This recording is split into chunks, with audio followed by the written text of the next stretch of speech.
రాజకీయాలు నిజంగా ఏ స్థాయికి చెడిపోయాయి, ఏ స్థాయికి దిగజారిపోయాయి అంటే అవ్వ తాతలకు ఇంటి వద్దనే ఇచ్చే పెన్షన్లు తాము చెబితేనే చంద్రబాబు నాయుడు గారు ఆపించారు అని అహంకార ధోరణితో వాళ్ళ పార్టీకి సంబంధించిన ఎమ్మెల్యే అభ్యర్థులు, మొన్ననే చూసా టీవీలో, రాజమండ్రిలో టీడీపీ అభ్యర్థి ఆదిరెడ్డి వాసు లాంటి వారు ఏకంగా ప్రెస్ మీట్లు పెట్టి మరీ చెప్పటం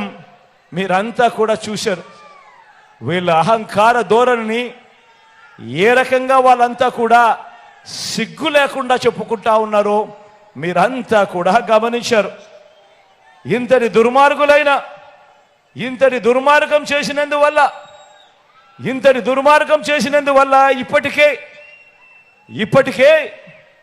గత కొద్ది రోజులుగానే నిన్న ఈరోజు ఈ మధ్యకాలంలోనే ఏకంగా 31 మంది అవ్వాతాతలు పెన్షన్లు అందుకునే పరిస్థితిలో అందుకోలేక, నడచలేక, అవస్థ పడలేక ఏకంగా 31 మంది ప్రాణాలు విడిచిన పరిస్థితులు కేవలం ఈ 2 రోజుల్లో